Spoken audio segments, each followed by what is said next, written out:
Empower to Integrate, a collaborative initiative by Aditus Foundation and the African Media Association Malta. This program is dedicated to advancing integration and social inclusion for third country nationals in Malta. It is funded by the Asylum, Migration and Integration Fund, co-funded by the European Union and carried out in collaboration with the Parliamentary Secretariat for European Funds. Welcome to the Empower to Integrate project.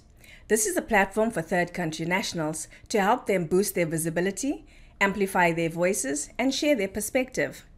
It also aims to strengthen community empowerment and build social ties in Malta. Hi, I'm Leslie Mayu, and I'm the project lead strategist and radio host for the show. Today we will be discussing housing and the challenges that third country nationals face in terms of trying to find stable accommodation. Joining me in the studio today, I'd like to give a warm welcome to Christian Inko, who is the residential coordinator at YMCA, Malta. YMCA is a non-governmental, non-profit voluntary movement, and they seek to promote their vision, which is to build a more just society. Welcome, Christian. Good to have you with us. Thank you. I'd also like to welcome Matthew Attard, who is the president of Solidarjetà, thank you, which is a trade union who champions the rights of both workers and tenants as they work towards ending the exploitation of workers. Its mission is to actively address the growing challenges faced by workers in employment situations, and at its core, it's committed to tackling various issues such as affecting those workers and tenants alike, striving for higher wages, reduced income inequality, improved housing affordability, and advocating for a shorter working week. Hello and welcome, Matthew. Thank you for inviting me. You're welcome. Christian, could you tell us about the Home Inclusion Ration project, which focuses on homelessness, migration and inclusion, and as well as the white paper which was presented to the Maltese government? Okay, so first and foremost, thank you, and I want to greet every audience listening to us. The Home Inclusion Ration project was actually initiated by YMCA Malta, basically to look at how migrants are faring in terms of housing. It was actually not in the limelight, the struggles that migrants go through. And we believe that this research actually brought to light more perspective on the challenges that migrants find themselves when they are trying to find accommodation. I must say that it extended its scope, beyond the research. We got to know a number of issues that actually were affecting migrants, which in turn actually leading to migrants becoming homeless, and sometimes by extension to the Maltese populace, And so basically we continued the project. We issued a White House. We presented it to the president then, and also some government institutions. Unfortunately, the outcome has not been really positive as we wished. But at the end of the day, we've done what we could, and we are hoping that some of the recommendations that we put in those white paper could be actually absorbed into the national strategy, and also to help migrants find a stable home in Malta. Thank you very much for sharing, and also the updates as well. Thank you. Matthew, what are some of the most common barriers that third country nationals or migrants face when they're trying to rent a home in Malta? There's two that really come to mind, and they're all around the law. So the rental law, one is the lack of control when it comes to prices. So the ease that landlords can raise prices, and also then the stability of housing. So they're both related to the law. So first one, the stability of housing. A lot of contracts are unfortunately just 1 year, and they're very easily terminated by the landlord at the end of that 1 year. And following the termination, prices there's no cap to what our control to how much prices can rise. So what we see very often is landlords offer the shortest contract possible, which is that of 1 year, and then raise prices as much as they can every time which is possible, which is every 1 year.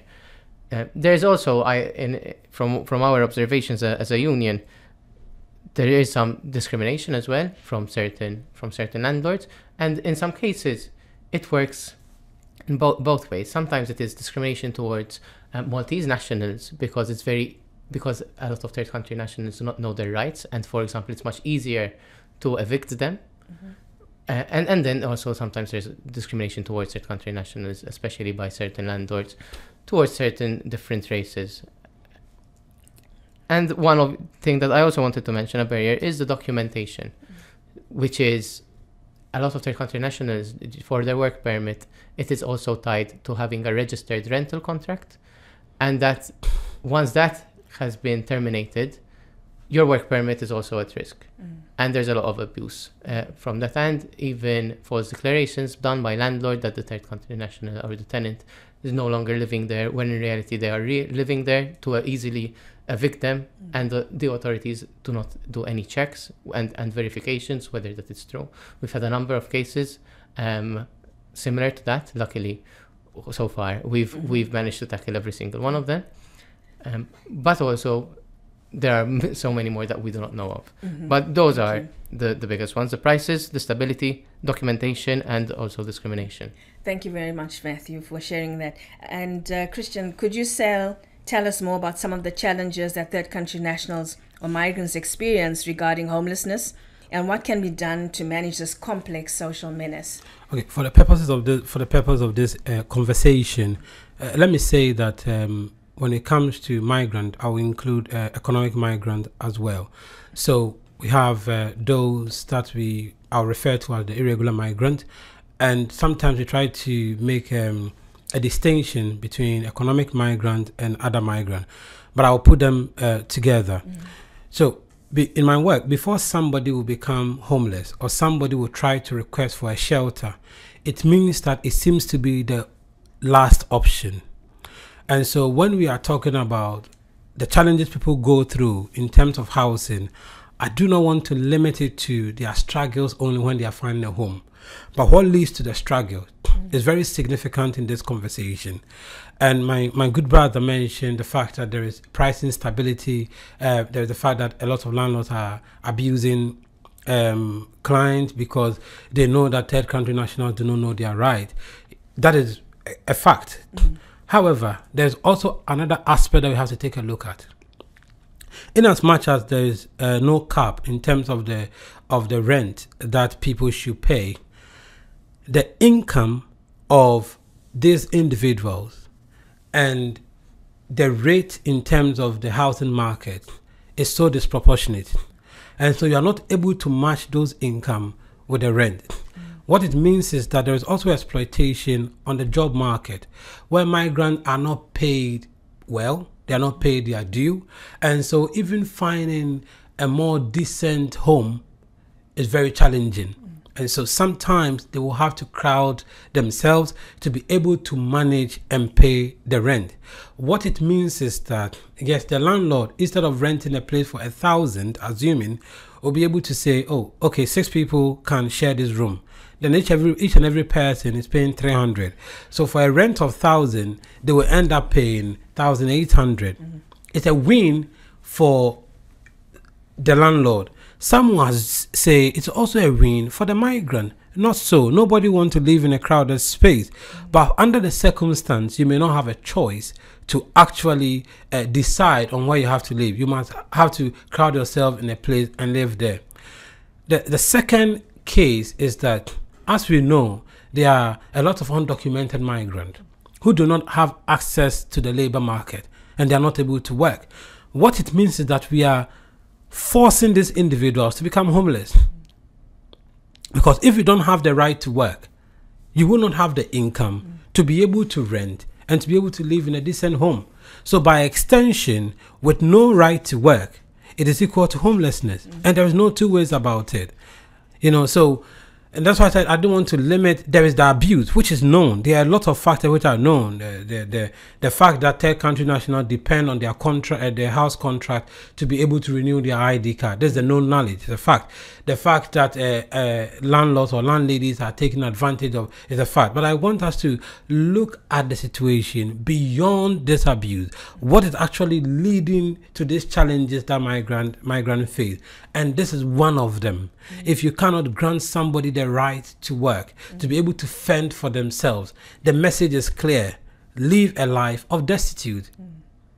And that is what, in my case, we find migrants facing this challenge, you know, they find it challenging, because at the end of the day, it could be a rent for just €200, but their work they are not able to pay because they are not able to find gainful employment because they don't have the necessary document.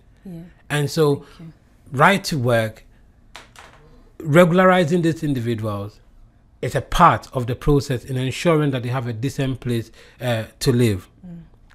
You asked what can be done.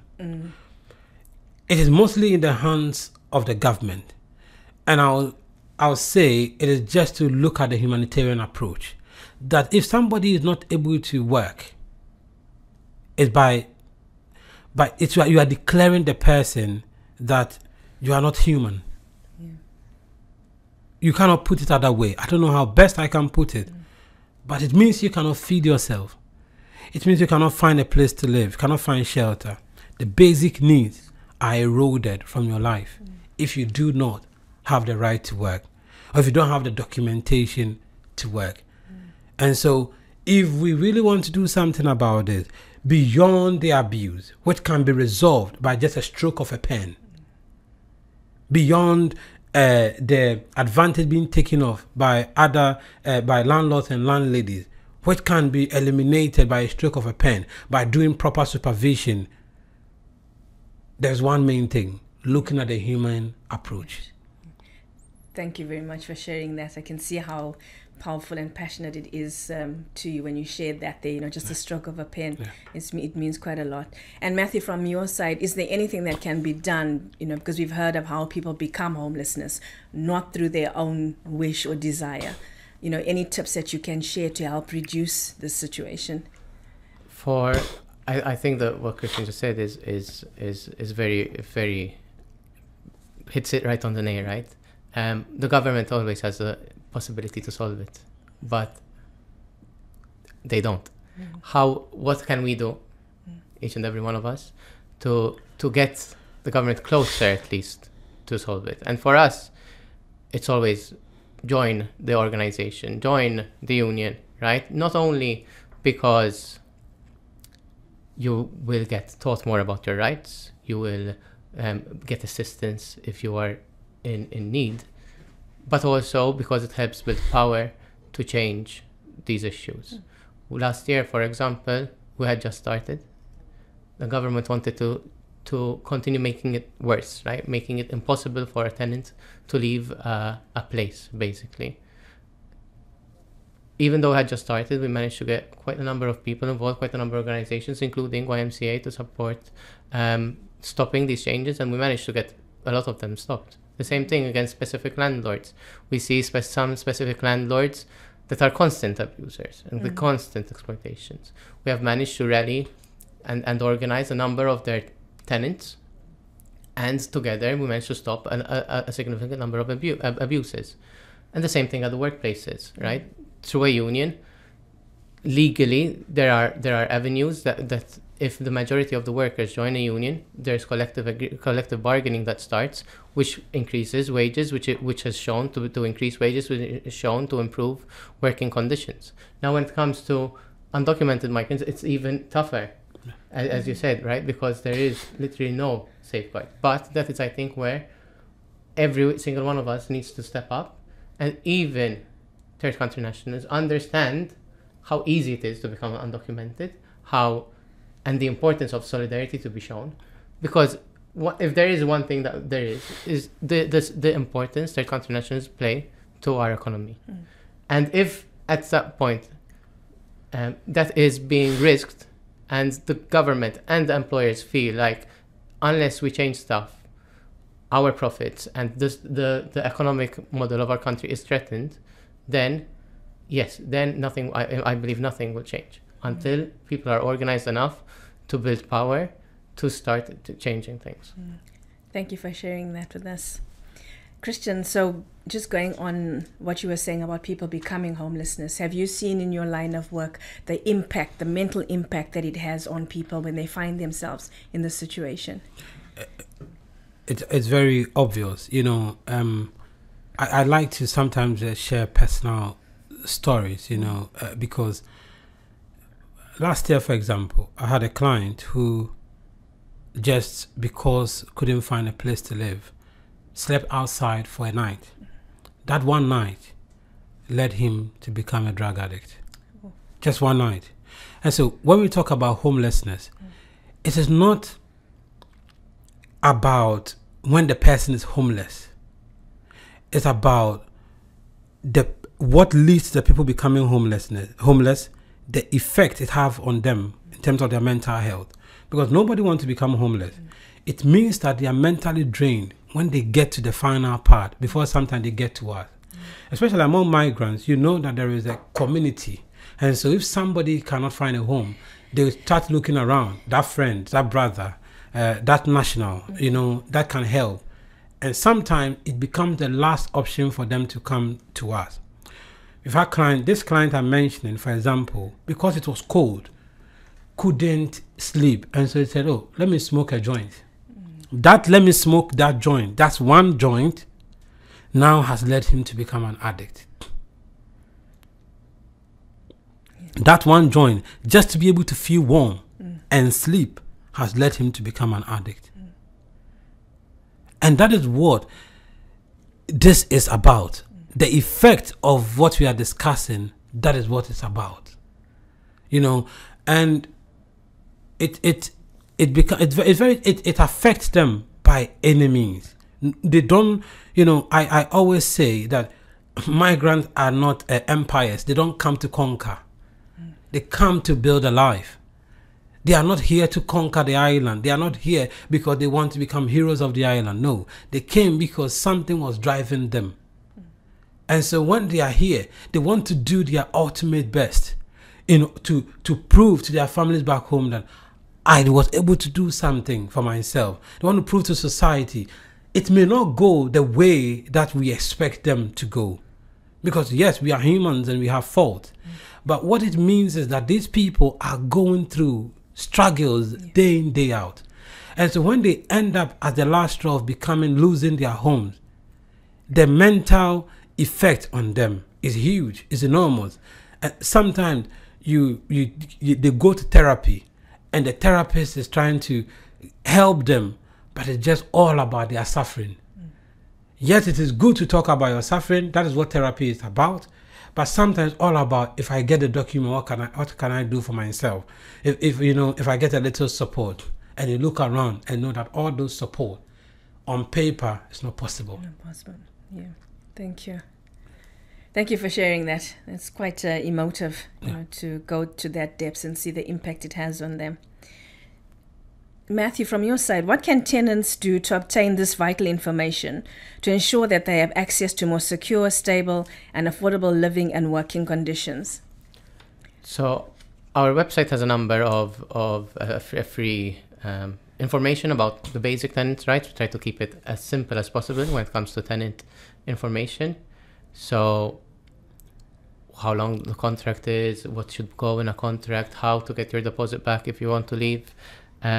When it comes to tenants' rights, the Department of Industrial and Employment Relations has also very good information when it comes to employment rights on their website. And we also hold a number of events, a number of outreach events when you explain the rights situations. We also have regular meetings, free for people to join. If they have a specific issue or want to learn more, they are very free to welcome.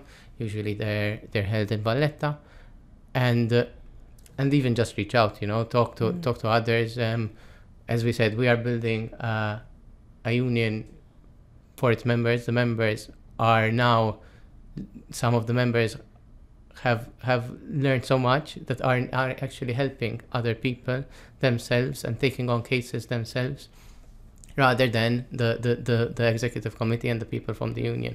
It's the members themselves that are being taught and now helping each other and helping other people to deal with these issues.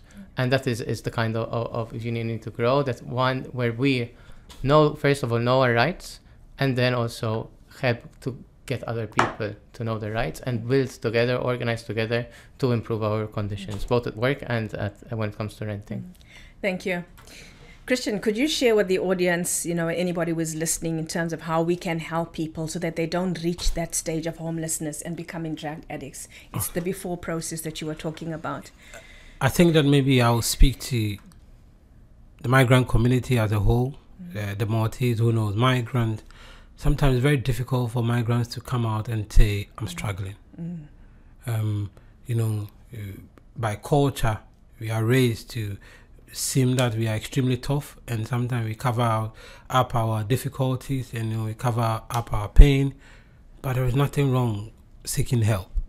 I can confidently tell you, I work with a number of social workers from FSWS. They are fantastic people. I say fantastic. The homeless service team, very amazing individuals. If you know you are going to reach that point, speak to someone. Speak to a social worker. As YMCA, we have the drop-in services in Hamrun, just behind the police station. We have our staff there. You can go, you can speak to somebody. There are social workers there. You can speak to them. Speak to a friend. Share your struggle to your boss, at work. Share your struggle to that nurse that you may have good relationship with. And then they may be able to guide you, because sometimes, in fact, in one of the project that we did, the Home Inclusion Ration, we realized the lack of information, and then the fact that migrants sometimes don't know who to turn to.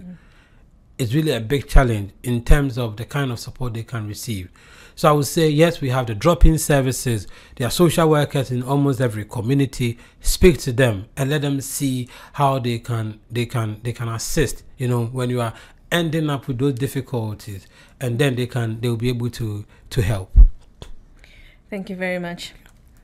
Matthew, just one more question for you. What role do estate agents play in promoting fair and equal access to housing for everyone, regardless of their nationality? In Malta, it's a bit, the role of the estate agent, I feel, is a bit conflicting a lot of the time. In some cases, unfortunately, they are the same people as the owners. They are themselves. For example, we've had some cases where the estate agent is also the owner of the property. But to rent the property, you need to go still to the estate agent, so they can pay. So you have to pay the estate agency fee on top of this, right? So, for example, as well, the Malta Developers Association, which is the largest lobby for developers, they also have a section for real estate agents. They have a section for landlords. So these people are in the same association. So we need to be a bit careful with estate agents. Ideally, obviously, yes, they play a big role. They play a role in who gets the property as well. We need to be careful about that when it comes especially to discrimination. So we need to see a bit the role that estate agents play, and also a lot of them are including legal clauses in contracts, stuff that shouldn't be going in, because people still do not know their rights, and even if they do, they know the precarious situation that people are in and how desperate some people get because you need the documentation ASAP. So a lot of people do end up signing stuff that they even know that is illegal, even if they have even if they do know their rights. So the role of estate agents needs to be enforced. Enforced. More and more checks needs to be done on estate agents. But I think as well, the only ones that will probably solve it is ourselves through communal action and through proper organization. Thank you very much. And for yourself, Christian, do you want to add anything to that? I think that last year, if I recall, the housing ministry, I think proposed, or I think we're trying to put into law, that you cannot have up to a certain number of people living in a residence. And if I recall, you must have at least 2 bedrooms and 2 bathrooms for up to 8 people, which means 1 bathroom for 4. So yes, it's good, but enforcing it sometimes can be a challenge. At the end of the day, I believe that you cannot, the government cannot sometimes poke so much eye into it, because you are dealing with an economy, and sometimes you do not want to destabilize an economy. And so it becomes difficult, as Matthew said, to actually control the developers. I believe politicians may also own some of this property. So if they want to regulate it with a very tough hand, it's working against themselves. And so, but there are certain rule of thumb that we must all accept, that, you know, treating people with dignity is the first and foremost important thing in society. Yes, you may do all this for money. At the end of the day, I never saw anybody buried with a Rolls Royce, you know. So we must all accept that, yes, you want the money, but you want the people to live so that they can also continue to pay you the money. It's as simple as that. And so we must all abide by the rule, and then we will have a dignified life. Thank you very much. It's very insightful listening to your experiences and expertise that you've been sharing with our audience. So thank you to Christian and Matthew for joining us today. Thank you for inviting us. You're welcome. Thank you very much, and goodbye. Thank you. Empower to Integrate, a collaborative initiative by Aditos Foundation and the African Media Association Malta. This program is dedicated to advancing integration and social inclusion for third country nationals in Malta. It is funded by the Asylum, Migration and Integration Fund, co-funded by the European Union and carried out in collaboration with the Parliamentary Secretariat for European Funds.